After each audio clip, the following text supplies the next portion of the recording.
kegiatan kami, Departemen Biologi berkolaborasi dengan perkapalan ITS akan memberikan wacana keanekaragaman biofouling, terutama titik Suramadu sebagai industrial sektor yang cukup tinggi dikaitkan dengan pemakaian kapal.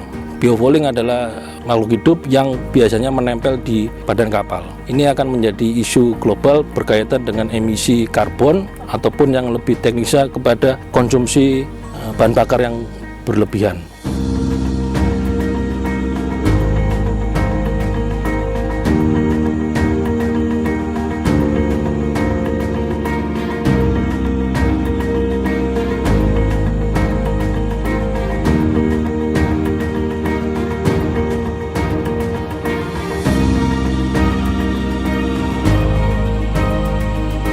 Saat ini kita lagi melakukan pengambilan sampel yang di Selat Suramadu, yaitu tentang biofouling. Kita kolaborasi dengan Departemen Biologi, dengan internasional kita konsorsium dengan beberapa perguruan tinggi, yaitu Harvard University, riset bersama Indonesia Bioenergy Global Economy atau IBEC.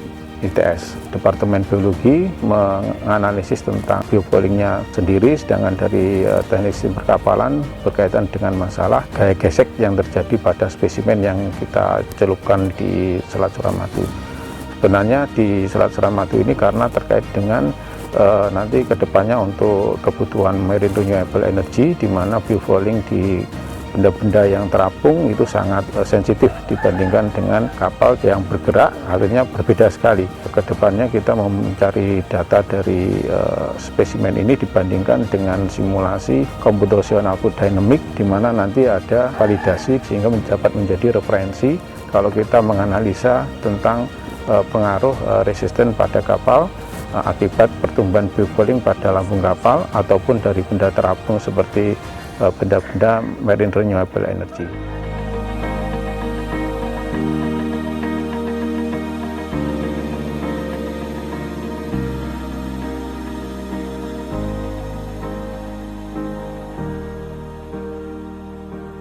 Research ini bertujuan untuk memahami karakteristik biofouling dan korosi pada device dan teknologi energi laut, khususnya di perairan tropis Indonesia, dengan harapan dapat memberikan baseline evidence yang menjadi dasar dan rujukan bagi para pengembang teknologi energi laut baik nasional maupun internasional.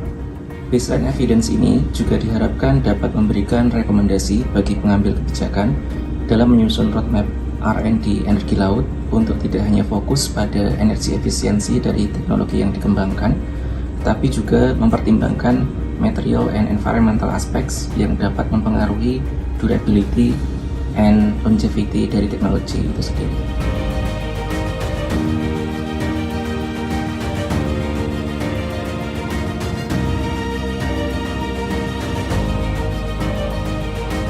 Kegiatan yang saya lakukan rutin setiap bulannya adalah mengambil sampel yang telah direndam di jembatan Suramadu berupa plat dengan tujuan untuk mengetahui spesifikasi atau karakteristik pertumbuhan dari biofouling itu sendiri.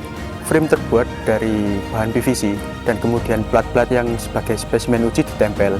Panel spesimen uji ini terdiri dari 5 material. Pertama dari baja dengan sandblasting tanpa coating, kedua plat baja dengan anti-fouling coating, 3 plat baja dengan anti-corrosion coating, keempat ada bahan material dari PVC, dan yang terakhir ada bahan material dari bambu. Kelima material ini bertujuan untuk melihat karakteristik pertumbuhan biofouling, di manakah pertumbuhan biofouling yang paling cepat, sehingga menjadi acuan kami untuk bagaimana mentreatment sebuah kapal dengan kondisi material yang diwakilkan oleh 5 jenis material tersebut. Untuk pemasangan frame itu sendiri dilakukan oleh Pak No selaku nelayan dan juga penyelam. Panel akan direndam di Pai 57 Jembatan Suramadu di bawah kedalaman air 3 hingga 5 meter.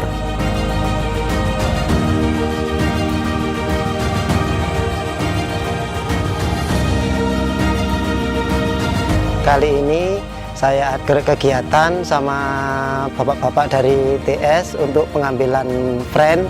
Lokasinya Suramadu, sisi Madura, yaitu letaknya di Pier 57. Kesulitannya itu waktu pengambilan, itu pertama arus pas kenceng itu jadi nyangkut-nyangkut di pilar-pilar itu. Pas ombak tentunya kesulitan untuk pengambilan, perahu nggak bisa mendekat ke lokasi frame ini.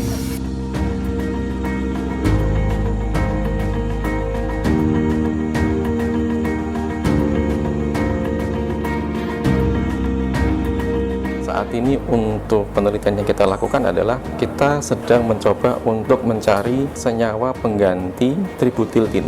Kita tahu bahwa beberapa data menyatakan bahwa anti-biofouling ini ternyata menyebabkan imposeks.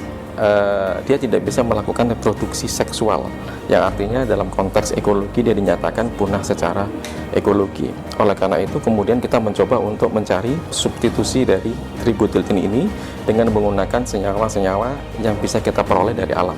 Kita ingin mencoba untuk mencari metabolit sekunder tanin dan terpenoid. Setelah kita memperoleh data dalam melalui screening fitokimia, kita akan melakukan uji coba mencampur dengan cat yang non anti-fouling.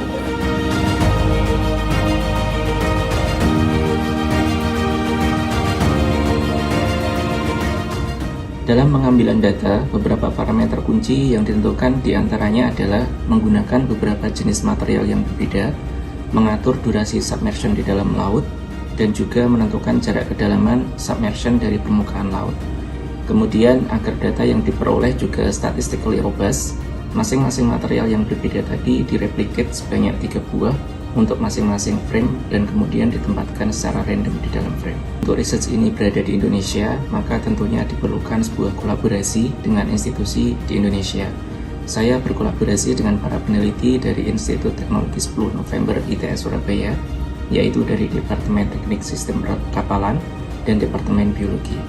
Dengan menjalin kolaborasi ini diharapkan tidak hanya memudahkan dalam pengambilan data, tetapi juga membuka network untuk ide-ide riset lanjutan di Indonesia di masa yang akan datang, khususnya untuk topik biofouling and corrosion.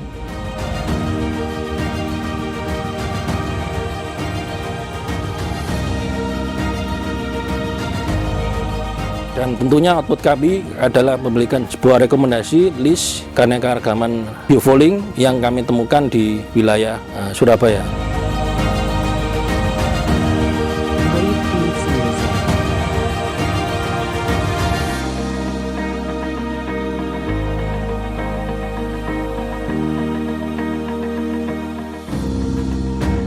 Harapan kami dengan kolaborasi internasional maupun lokal yang dengan antar departemen ini bisa menumbuhkan materi-materi yang bisa menambah khasanah tentang tugas akhir atau paper, jurnal dan sebagainya di lingkungan ITS.